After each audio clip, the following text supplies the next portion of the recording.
Hi guys, it's Happy Conscious Gal again. I'm making a second vlog today because this is a topic I'm really very fired up about right now.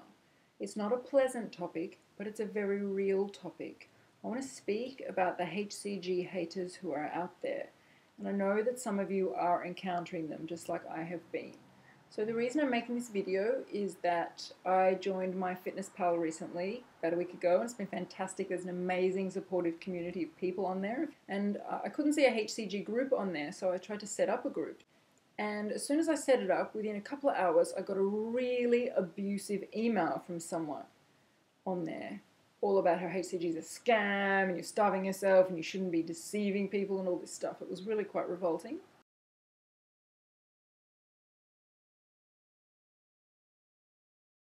And I also got a whole series of abusive messages, private messages from that person. So I immediately went and blocked them from my fitness pal.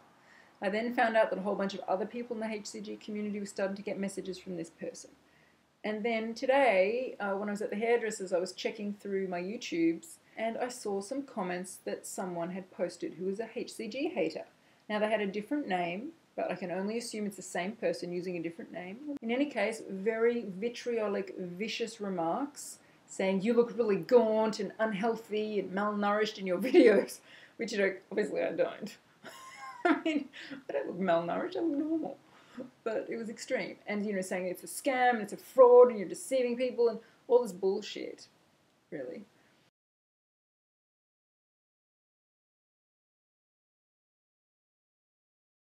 And it started to really upset me, and then I thought, you know what, I'm not going to give this person the power to upset me. I'm going to use this to empower me, and I'm going to share how I feel about it with all of you so you can be empowered too, because it's quite possible that if you're a vlogger, you're going to get some messages like this, you're going to get some comments on your vlog like this, or you're going to run into someone who feels like this. And the first thing I want to say is that the allegations she's making that I am malnourished and gaunt and looking sick and all that. Well, clearly you can see I'm not looking sick. I mean, I'm just as pale as always, but I don't think I look gaunt. And I've seen my face look like this many times before when I was at this weight. I'm definitely not malnourished, and I really want to speak about that. That is crucial because people say, how can you get nourishment on 500 calories? And the thing is, it's nothing to do with how many calories you eat. It's to do with the quality of the food that you eat.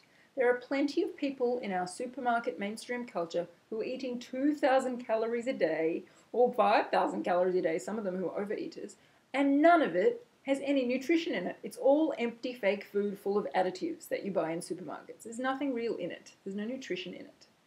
So if your 500 calories are really high quality, good food filled with nutrition, then you are fine. You're probably getting way more nutrition than the average person.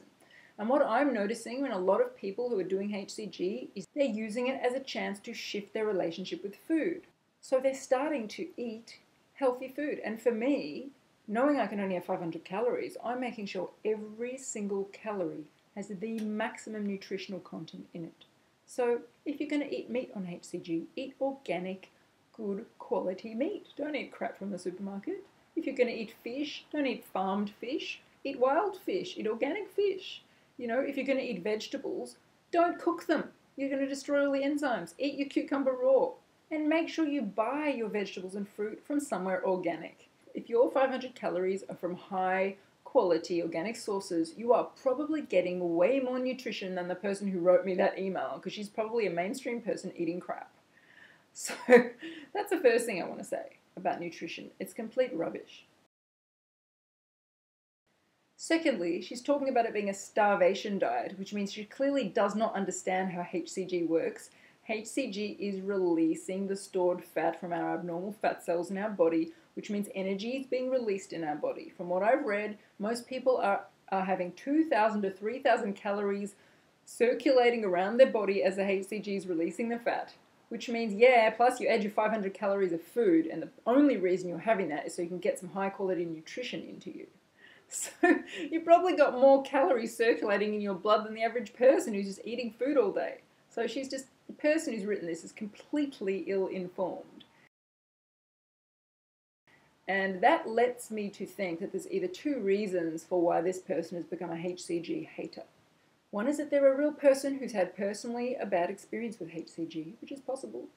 Or secondly, they are a front for the food companies and the diet companies who really basically want to keep our population fat so they can keep us buying their toxic addictive food, and so they can keep us going up and down on the yo-yo diets and make lots more money from us buying diet books and diet products, and we're a huge multi-billion-dollar industry for them. Now, if any of you have read the Kevin Trudeau book, I'll just show it to you. It's called The Weight Loss Cure They Don't Want You to Know About. It's not a very well-written book. It's pretty shoddily put together, but he makes some great points, and I wanted to read it to learn about these points. And he talks about how many people have tried to shut down the HCG diet since the 1950s because people don't want there to be a cure to weight loss. People don't want there to be a cure to cancer. People don't want there to be a cure to lots of things. And when I say people, I'm talking about the people who are running the industries that are making money off sick people. Pharmaceutical companies, dieting companies, the companies that sell the crap food, that make the crap food that goes into supermarket stores. It is not in their interest for all of us to be freed up of our weight problems, because then we're not going to be addicted to sugar, so we're not going to be buying anything from a supermarket. We're not going to be addicted to white flour. We're not going to be buying anything from a supermarket. We're not going to be addicted to GMO, chemically altered, artificially induced, chemically added foods. So that closes down mainstream stores. You know, we're not going to be joining Jenny Craig in weight loss and doing every possible diet under the sun, because we will have fixed our metabolisms. So they're going to lose all the money that they get from us supporting the diet industry. We're not going to be getting sick from diabetes and heart disease and all the things that come from being overweight, because we will have sorted it out with HCG, as many people are discovering who are doing this diet. A lot of their health conditions are improving, which means the pharmaceutical companies, the medical companies can't make money off us. So he makes very good points about why there is a long-standing fear and smear campaign about the HCG diet. So bear that in mind when you receive an email from someone. They may not even be a real person. Now let's just assume that they are a real person. It's quite possible this is a person who tried the HCG diet and it didn't work for them. And in that case, I have great compassion for them. But what I suspect will have happened is, instead of them looking inside at why it didn't work for them, they have projected it outwards onto the world and said, the diet is wrong, it doesn't work. Now, if you watch the vlogs from around the world, and you read the blogs, and you read the web pages and the forums, and all the people who've done this diet over the last however many years it's been going, and you read the stories in Kevin Trudeau's book, which he's collected since the 1950s, you'll see that people who do this diet fall into two camps. Those who keep the weight off, and those who don't. And there's a very simple reason for that, and it's got nothing to do with the HCG protocol. The people who stick to the protocol keep the weight off. The people who don't put it back on. It's very simple. If you cheat during the protocol, it won't work.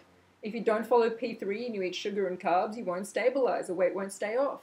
If you go into P4 thinking, great, now I'm back in real life, I can eat all the crap I used to eat because I love it so much, and you go back to the same way of eating you had beforehand, you're not immune to sugar and fat just because you've done HCG. You're just like any other person, and any other person will put on weight if they eat bad, unhealthy, toxic, fattening food. So if you put the weight back on, you've got to look at the choices that you're making. Whereas if you do the diet strictly, get the benefits of P2, do P3 strictly, don't eat sugar, don't eat carbs, allow your metabolism to stabilize, allow your hypothalamus to reset, do P4 properly, don't introduce sugars unless you really, really have to, and find really healthy ones to introduce. You know, you're going to keep the weight off. And all the people I've watched who keep the weight off are the people who used this diet as a chance to change their fundamental eating habits. That's the opportunity here. If you read Weight Loss Apocalypse, she talks about it like this. She says, many people go on this diet thinking, excellent, I'll buy myself a bit of time. I'll lose some weight for 3 months, and that means for the rest of the year I can eat whatever I want, eat lots of cakes, eat lots of junk food, woohoo! And then they go back on HCG next year because they've put it all back on. If you're looking at it as a quick fix, band-aid to give you permission to indulge later and live the mainstream culture of eating, you're going to put the weight back on. But if you're looking at this as an opportunity to dramatically, completely change your life and save your health for your future, and go, well, I've got 3 or 4 weeks on P2 where I'm not having sugar, so I can get over my sugar addiction. And then I've got a few weeks on P3 where I'm not eating any white processed crap or sugar. So I've probably got a total altogether of 6 or 8 weeks to completely let sugar get out of my system, to let white processed food get out of my system, to let my body detox a little bit. If you do that, then at the end of P3, you'll have the opportunity to make new choices, because you will be a sovereign being able to choose what you eat, as opposed to being run by your habits, by your food addictions, by the candida in your body, by the things inside you that are craving the sugar. They'll all have been detoxed. And you will actually be able to make real choices for real, healthy, life-supporting, life-giving, nutritious food. And anyone who uses this as a chance to change their food habits, change their habits of emotional eating, detox off sugar, break their sugar addiction, change their knowledge about food and health, watch lots of vlogs, educate themselves about raw food, educate themselves about whole foods, educate themselves about GMO, educate themselves about water quality, educate themselves about nutritious food, full stop, is going to be very successful at keeping the weight off. And everyone who's done that has kept it off, from all the vlogs that I've seen and all the blogs I've read and the forums. I did a lot of research. So you can do this diet and you can eat crappy supermarket meat with hormones in it. You can drink milk which has pus in it. You can drink farmed fish that has mercury in it. You can eat supermarket vegetables that have no nutrition but are very colourful because they look good, but there's nothing in them. There's no density in them. You can drink crappy water with fluoride in it.